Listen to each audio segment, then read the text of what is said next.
Mau petir, mau hujan, maju terus. Maju saja, Tuhan selalu serta. Maju saja.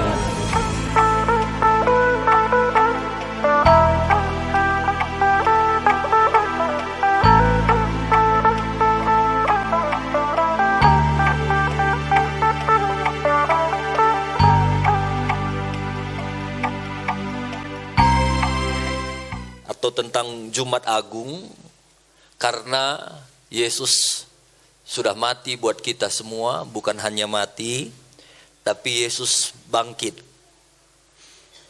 Dan kematian Yesus itu tidak sembarang mati. Saya percaya Yesus punya kerinduan dari kita semua, apa yang Yesus mau, seperti lagu kita ini tadi, kerinduan kita itu biarlah setiap hari kita mau menyenangkan Tuhan. Berapa waktu yang lalu kami besuk ada seorang bapak yang sedang sakit. Lalu dia cerita begini, Pak Pendeta, saya sakit. Ini sebenarnya awalnya karena saya sedih kepada anak saya. Dia bilang begini, anak saya itu kami sekolahkan jauh. Dia perlu biaya kami kirim. Kerinduan hatiku cuma satu, supaya nanti kelak dia tamat kuliah, dia bisa menjadi orang yang berhasil, orang yang sukses. Kami orang yang bukan berlebih uang. Kami usahakan, apa saja kami kerjakan katanya. Dia perlu uang, gak ada uang kami, ku jual tanahku. Perlu uang, gak ada uang kami, ku jual mobilku. Perlu dia uang, gak ada uang kami, ku jual sepeda motorku. Hampir ku hitung-hitung, hampir sama dia saja Pak. Hampir setengah M kami habis. Dengan harapan dia tamat kuliah akan menjadi orang yang berhasil menyenangkan hatiku sebagai bapaknya, orang tuanya, sebagai istriku gitu. Tahu Bapak apa yang terjadi katanya? Setelah dia tamat kuliah, langsung masuk penjara. Karena ternyata dia tipu orang. Itulah yang membuat awalnya aku terus-terusan sakit ini Pak. Seorang bapak dia mau melakukan apapun buat anaknya, tapi ternyata anaknya itu begitu mengecewakan dia. Waktu kita dengar kisah ini, waktu aku dengar kisah itu, aku pun sayang kali ya. Hampir setengah M. Bapaknya ya paling berharap dia bekerja berhasil, mungkin gaknya diharapkannya pun gajinya, tapi mendengar anak itu berhasil saja itu kebanggaan kita sebagai orang tua. Tapi faktanya setelah dia tamat wisuda langsung masuk penjara. Ini adalah cerita kisah nyata yang membuat mungkin sayang kali ya kita pikir begitu. Tapi coba renungkan, jangan-jangan kita juga sama sering seperti anak bapak ini tadi kepada Yesus. Yesus sudah mati-matian buat kita. Udah kasih semua. Bahkan nyawanya pun dia berikan. Gimana kira-kira sikap kita kepada Tuhan? Tuhan gak menuntut banyak. Tuhan hanya ya rindu kita hidup menyenangkan hati Tuhan. Gak harus begini, gak harus begini. Itu yang hari ini kita peringati. Yesus itu mati bukan hanya sekedar mati. Yesus mati, dia berharap supaya kita hidup itu ditebus. Ya minimal kita hidup menyenangkan hati Tuhan lah. Selalu saya bilang, sungguh-sungguh pun kita ikut Tuhan gak lama laginya. Ini lihat tanda-tanda akhir zaman sudah semakin dekat. Kisah ini juga terjadi kepada jemaat yang ada di Korintus. Jemaat Korintus itu pernah mengalami pengalaman dia itu sepertinya menyia-nyiakan kasih karunia Tuhan. 2 Korintus pasal 6 ayat 1. 2 Korintus pasal 6 ayat 1.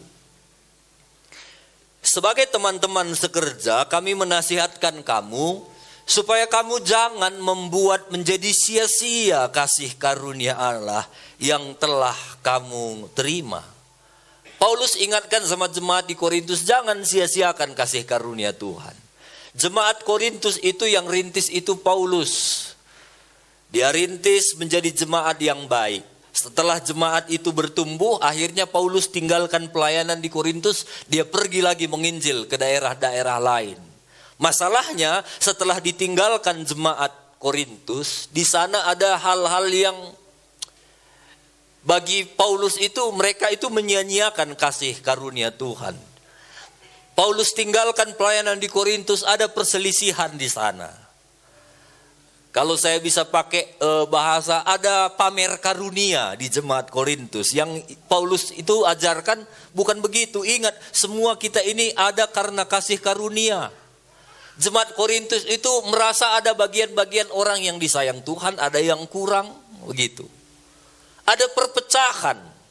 Sampai ada pengajar-pengajar palsu yang masuk di jemaat Korintus. Bahkan mereka berani mengatakan bahwa pengajaran Paulus itu pengajaran palsu.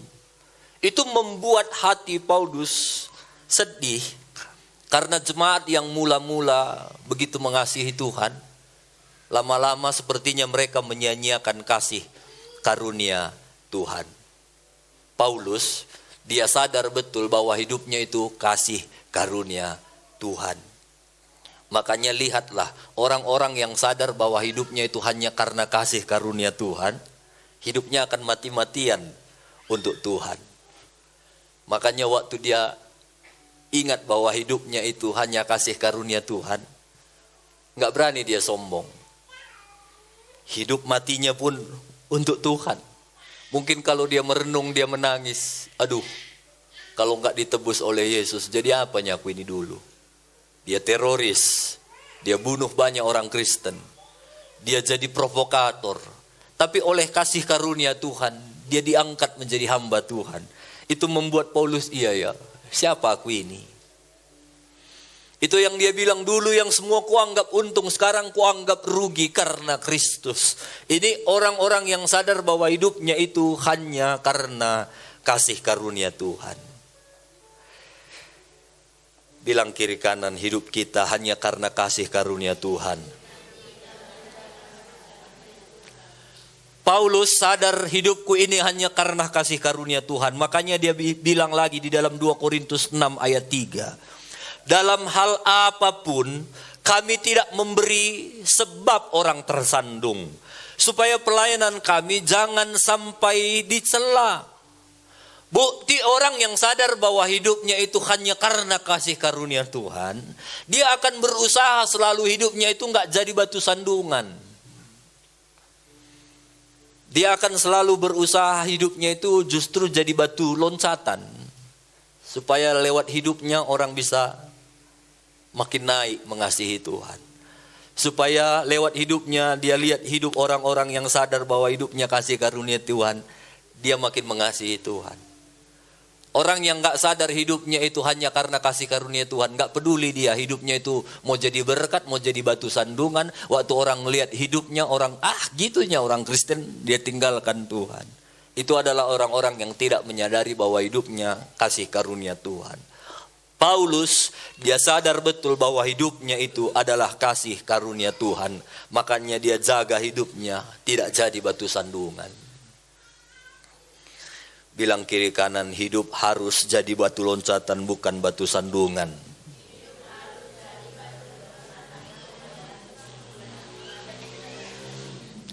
Hari ini banyak sekali orang hidup dalam kegelapan. Mereka butuh terang. Dan siapa terang itu? Saya dan kita, saudara semua. Tuhan berharap waktu dia mati, kita sadar bahwa hidup kita ini hanya karena kasih karunia Tuhan. Dan Yesus mau waktu orang melihat hidup kita jangan jadi batu sandungan. Orang lihat hidup kita, wah, dia betul-betul anak Tuhan. Mereka makin mengasihi Yesus. Itu sebabnya hari ini kita mau belajar dari kehidupan Paulus. Ayat 4. Ini yang Paulus lakukan. Orang yang sadar bahwa hidupnya itu adalah kasih karunia Tuhan. Sebaliknya, dalam segala hal kami menunjukkan bahwa kami adalah pelayan Allah. Yaitu dalam menahan dengan penuh kesabaran dalam penderitaan, kesesakan, dan kesukaran. Dalam menanggung dera, dalam penjara, dalam kerusuhan, dalam berjerih payah, dalam berjaga-jaga, dan puasa. Paulus bilang, aku sadar bahwa hidupku itu ada karena kasih karunia Tuhan. Makanya di tengah kesusahan pun kami berusaha sabar dalam penderitaan. Orang yang sadar bahwa hidupnya itu adalah kasih karunia Tuhan, kita ada hanya karena anugerah Tuhan, orang itu akan selalu sabar dalam penderitaan. Dia enggak emosional, dia enggak mengeluh, dia tetap mengasihi Tuhan, dia tetap setia. Kenapa ada orang kalau ada masalah dia enggak setia lagi? Buktinya itu adalah orang-orang yang enggak sadar bahwa hidupnya itu hanya karena kasih karunia. Apalagi di zaman ini semua susah ini. Semua saya lihat mengeluh. Harga tanaman pun enggak ada. Tapi saya bersyukur kemarin kami ada komsel. Banyak cerita tentang masalah. Tapi puji Tuhan ada satu anak Tuhan bilang begini. Semua sulit om. Semua yang kami tanam tidak berhasil. Semua rugi. Dan yang hari ini yang harus kami lakukan, bersyukur. Kenapa aku bisa bersyukur? Karena dulu pun berapa kali aku tanam tanaman begitu kecil, tapi Tuhan buat hasilnya melimpah. Masakan sekarang gak ada hasilnya, aku gak bisa bersyukur. Wah, bagiku itu keren. Itulah orang yang sadar bahwa hidupnya itu ada karena kasih karunia Tuhan. Paulus dalam segala kesusahan dia belajar bersyukur, dia belajar sabar, dia gak mengeluh. Bilang kiri kanan, jangan mengeluh, banyak bersyukur, bilang. Itu baru keren, bilang. Kalau semua susah kamu mengeluh, orang pun begitu. Gak ada bedanya kita sama orang dunia. Tapi justru di tengah-tengah kesusahan, kita bisa sabar, kita bersyukur. Itulah yang Tuhan mau. Orang-orang yang seperti itulah yang sadar bahwa hidupnya itu ada karena kasih karunia Tuhan. Yang kedua, Paulus itu di ayat 6, dalam kemurnian hati, pengetahuan, kesabaran dan kemurahan hati dalam Roh Kudus dan kasih yang tidak munafik. Di tengah-tengah kesulitan, Paulus itu tetap menjaga kemurnian hatinya, dia sabar, dia tetap murah hati. Dia tetap penuh dengan kasih, dia tidak munafik. Itulah orang-orang yang sadar bahwa hidupnya itu karena kasih karunia Tuhan. Dan yang ketiga ayat 7. Walau sulit, ayat 7. Dalam pemberitaan kebenaran dan kekuasaan Allah, dengan menggunakan senjata-senjata keadilan untuk menyerang ataupun untuk membela. Artinya di tengah-tengah kesulitan, di tengah-tengah tekanan, Paulus itu tetap memberitakan Injil. Dalam keadaannya baik, dalam keadaannya tidak baik pun dia tetap menyampaikan kebenaran. Itulah orang yang sadar bahwa hidupnya itu ada karena kasih karunia Tuhan. Jadi di tengah kesulitan pun Tuhan mau kita ini terus bersaksi. Kita ini terus menyampaikan kabar baik. Kita terus menyampaikan bahwa Tuhan itu baik. Yang saya bilang tadi ada satu jemaat, dia dalam keadaan sulit ini. Dia mau memberi tapi tidak ada yang mau diberi. Tapi bersyukur, aku bersyukur. Dulu pun Tuhan tolong aku. Masakan masa-masa panen saja aku mengucap syukur. Tengah kesulitan pun aku mengucap syukur. Tanpa kita sadari itu kita sudah memberitakan Injil. Itu membuat orang-orang yang mendengar, oh iya ya. Kemarin ada satu komsel juga, dia bersaksi. Dia ke pajak antar tanam-tanaman. Sudah malam gak laku-laku. Udah malam gak laku-laku. Udah malam gak laku-laku. Pengen rasanya bersungut-sungut. Karena malam itu harus komsel. Tapi malam hari itu dia bilang, Tuhan, aku gak akan mengeluh. Kalaupun sekali ini gak laku, ku tinggalkan ini. Aku akan tetap memuji Tuhan. Wah, itu kan keren. Dalam hatinya nanti 10.000 pun laku, udahlah aku lepas ini. Waktu belajar mengucap syukur, ada orang nanya, 15 sama aku? Katanya. 10 pun mau, 15 iyalah. Dan jadilah komsel. Jadi di tengah-tengah kita mengucap syukur, ada mujizat Tuhan. Di tengah kita mengeluh, enggak ada mujizat. Yang ada makin panik, yang ada muka kita makin berjut, yang ada makin salah kita lihat semua orang.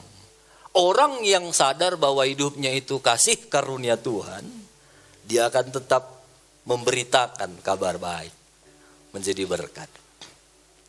Amin.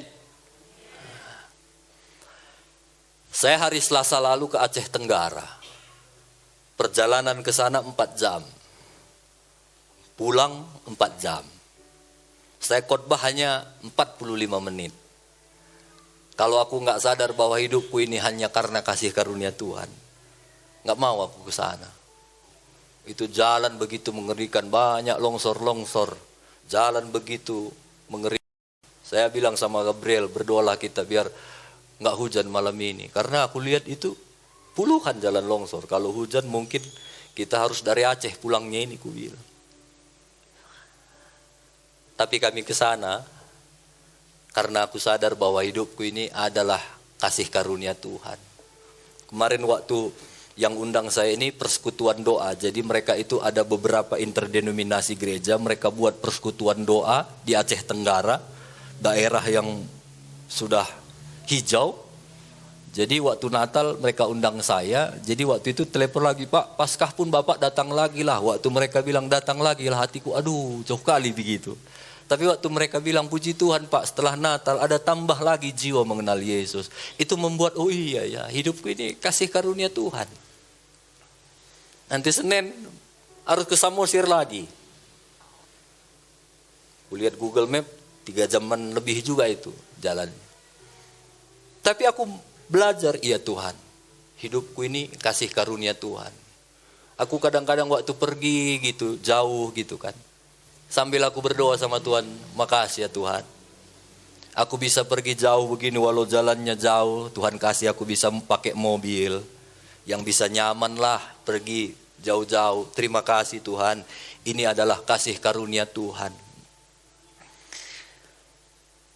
Jadi kalau kita menghargai kasih karunia Tuhan, kita akan sabar, kita akan belajar mengasihi dalam tekanan sebagaimana berat pun. Dan kita akan terus memberitakan Injil. Karena ini yang Tuhan mau. Waktu dia mati buat kita, Yesus mau beritakan Injil. Beritakan Injil itu tadi dengan cara kita bersaksi, mengucap syukur. Itu sudah memberitakan Injil. Jadi keselamatan itu memang kita terima dengan cuma-cuma. Tapi hidup kita jangan sampai berlalu percuma. Ibrani pasal 12 ayat 15. Ibrani pasal 12 ayat 15. Jagalah supaya jangan ada seorang pun menjauhkan diri dari kasih karunia Allah. Agar jangan tumbuh akar yang pahit, yang menimbulkan kerusuhan dan yang mencemarkan banyak orang. Ya, firman Tuhan bilang jangan menjauhkan diri dari kasih karunia Allah. Supaya akar pahit itu enggak timbul yang membuat akhirnya kerusuhan. Jadi kasih karunia Tuhan itulah yang membuat hidup kita beda. Kita ini masih banyak kelemahan, kita masih banyak pelanggaran, kita masih ada dosa-dosa. Tapi waktu kita sadar bahwa hidup kita ini hanya karena kasih karunia Tuhan, kita akan terus berusaha hidup menyenangkan Tuhan. Enggak lagi lah aku mau hidup dalam dosa. Tuhan itu udah baik kali sama aku, udahlah begitu. Lihat, ini yang Tuhan kerjakan hari ini. Roma 5 ayat 17. Roma 5 17. Sebab jika oleh dosa satu orang, maut telah berkuasa oleh satu orang itu. Ini maksudnya Adam. Gara-gara satu orang Adam dia berdosa, semua sudah berdosa. Maka lebih benar lagi mereka, dengar ini yang lebih benar. Yang telah menerima kelimpahan kasih karunia dan anugerah kebenaran akan hidup dan berkuasa oleh satu orang, yaitu Yesus Kristus. Memang gara-gara Adam semua manusia sudah berdosa. Tapi ini satu yang benar, yang lebih benar yang hari ini kita dengar. Gara-gara seorang Yesus, satu orang, kita itu sudah ditebus. Kita diberikan kasih karunia. Ini yang benar. Supaya kita berkuasa. Dan kita hidup dalam anugerah kebenaran. Bilang kiri kanan, hidupmu sudah ditebus oleh darah Yesus. Saya baca satu ayat lagi. Galatia pasal 5 ayat 4. Galatia pasal 5 ayat 4. Kamu lepas dari Kristus, jikalau kamu mengharapkan kebenaran oleh hukum Taurat. Kamu hidup di luar kasih karunia. Artinya begini, dalam Alkitab firman Allah yang hidup dia terangkan begini ayat Galatia 5:4 ini. Kalau saudara mengharapkan dapat melunasi utang kepada Allah dengan memegang teguh hukum-hukum itu, maka Kristus tidak berguna bagi saudara. Saudara tidak akan mendapat bagian anugerah Allah. Artinya begini, kalau kita mengharapkan kasih karunia Allah itu karena kita melakukan hukum Taurat, nggak ada gunanya Kristus mati buat kita. Bahasa bebasnya begini, kalau saudara berpikir kita dapat kasih karunia itu karena kita berbuat baik, kita berbuat sesuai dengan firman Tuhan, nggak ada gunanya Yesus mati buat kita. Karena firman Tuhan bilang keselamatan, anugerah, kasih karunia itu kita terima bukan karena perbuatan baik kita. Kalau hari ini kita terima kasih karunia, bukan karena kita baik. Bukan karena kita rajin gereja, bukan. Namanya kasih karunia itu diberikan Tuhan cuma-cuma.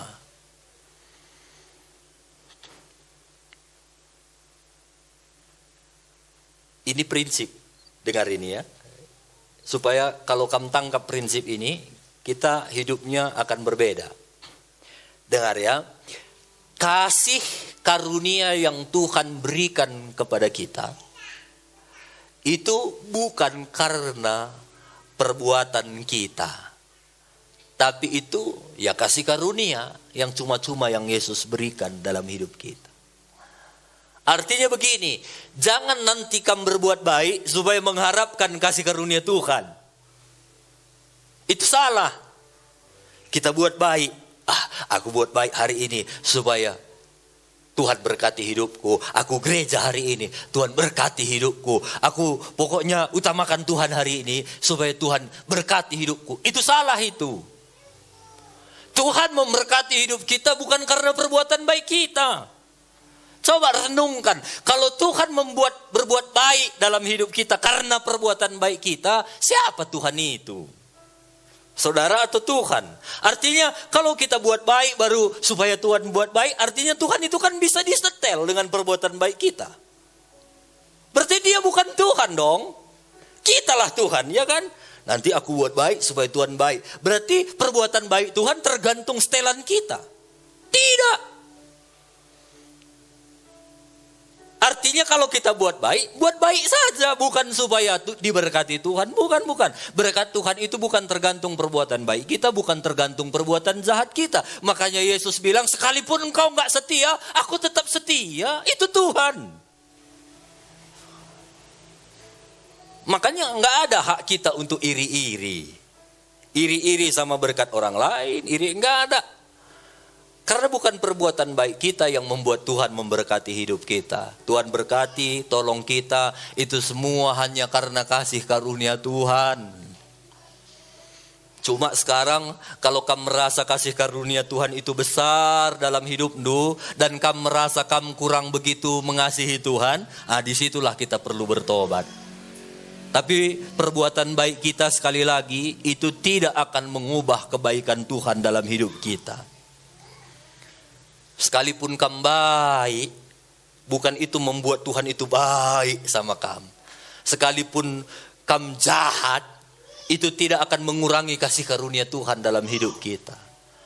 Jadi gitu, gak perlu lagi lah kita berbuat baik om. Bukan begitu juga. Orang yang sadar hidupnya itu hanya karena kasih karunia Tuhan, maka dia akan hidup baik. Maka dia akan hidup benar. Tapi bukan berarti hidup baiknya, hidup benarnya itu mengharapkan Tuhan balas yang baik. Enggak. Nah, ini prinsip. Kalau Bapak Ibu tangkap prinsip ini, kita akan berubah. Kita enggak akan berani lagi marah-marahin Tuhan. Kita enggak akan berani lagi komplain sama Tuhan. Dia itu Tuhan. Suka-sukanya. Sekalipun kamu baik, ada hal yang enggak baik dalam hidup kita, enggak berhak salahkan Tuhan. Kok begini Tuhan? Dia Tuhan. Kan berapa kali juga kita enggak baik, tapi Tuhan baik kan? Berapa kali juga kita misalnya mengalami satu hal yang ngeri kali tadi ya, untung Tuhan itu baik. Dia tolong aku. Jadi jangan lihat bahwa Tuhan itu kacung kita, pembantu kita. Yang kalau kita buat baik, harusnya dia juga buat baik. Enggak. Dia Tuhan gak bisa di-setel. Kasih karunia Tuhan itu melimpah buat kita. Dia mati karena dia mengasihi kita. Kalau Tuhan bisa di-setel, coba renungkan Ayub. Ayub itu dicatat, dia jujur, saleh, takut akan Tuhan. Kalau Ayub ini berpikir, aku udah jujur, aku udah saleh, aku takut sama Tuhan. Kok mati semua anakku, 10 anakku. Kok hancur semua bisnisku. Tapi karena dia sadar bahwa hidupnya itu kasih karunia Tuhan, dia bilang, Tuhan yang memberi. Tuhan yang mengambil. Terpujilah Tuhan. Ini Ayub udah sadar bahwa hidupnya itu hanya karena kasih karunia Tuhan. Gak ngomel-ngomel dia. Bilang kiri kanan, Ayub gak ngomel-ngomel kayak kami bilang.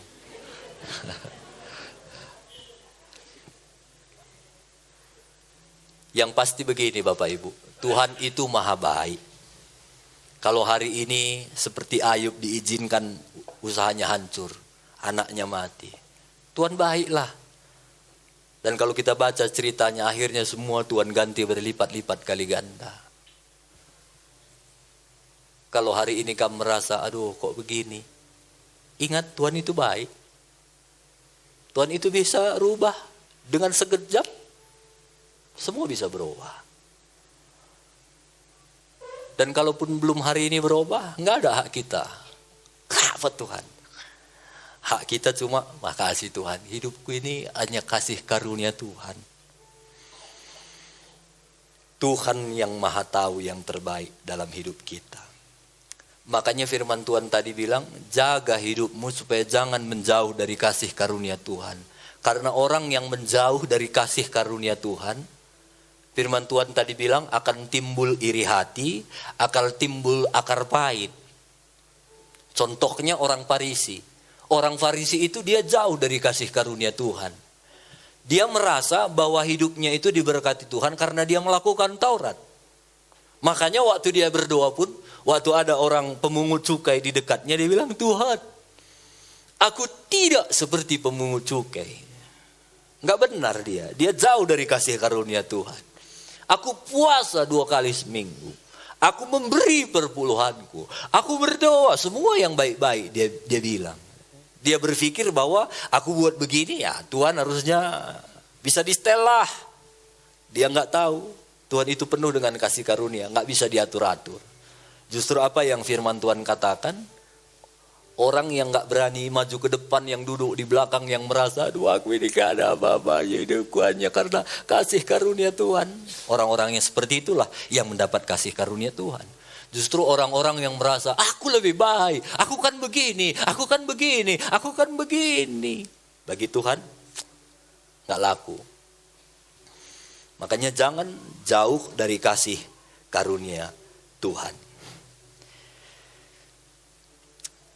Sekali lagi, ingat bahwa hidup kita ini hanya karena kasih karunia Tuhan.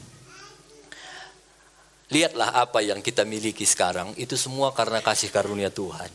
Ya, itu bukan karena perbuatan baik kita, itu hanya karena kasih karunia Tuhan. Ada lagu kita ya, bukan karena kebaikanmu, bukan karena kebaikan kita, bukan karena fasih lidahmu, bukan karena kita jago ngomong, bukan karena kecakapanmu, bukan karena kita cakap.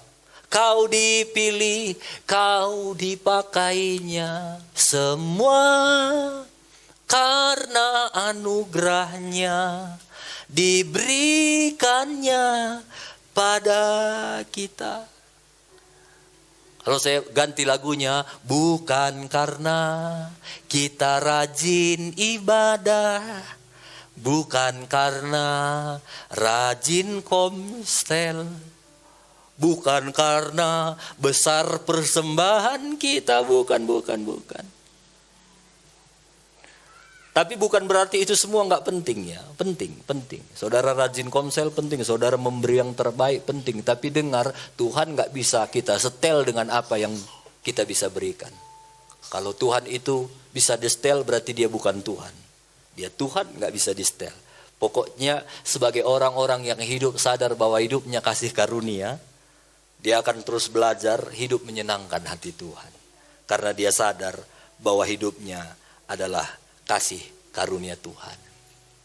Saya akan tutup firman Tuhan, kita akan saksikan satu klip. Ada satu bapak yang begitu sayang sama anaknya.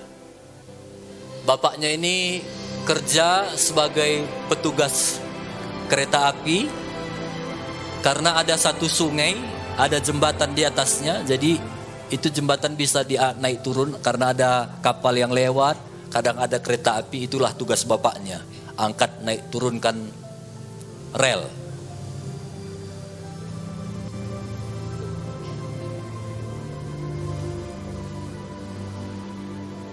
Di dalam kereta itu ada orang-orang yang kesepian. Di dalam kereta api ada orang yang marah, dendam. Di dalam kereta api ada banyak orang yang egois, mementingkan diri sendiri. Ada oti, setahunnya dinaikkan lagi. Ada juga orang yang kecanduan. Ada di antara dua pilihan, antara menyelamatkan kereta api atau menyelamatkan anaknya. Anaknya sudah anaknya tetap berusaha untuk keluar.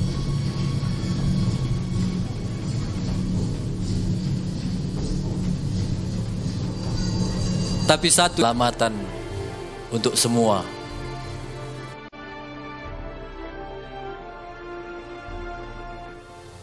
Itu yang dilakukan Yesus buat kita. Karena begitu besar kasihnya kepada kita, kepada saudara, sehingga dia rela mengaruniakan anaknya yang tunggal. Bukan supaya kita tetap bebas seperti orang-orang yang dalam kereta api, terikat, sakit hati, marah. Tapi Yesus mau biar waktu dia mengorbankan anaknya yang tunggal, kita sadar bahwa hidup kita ini hanya karena kasih karunia Tuhan. Amin.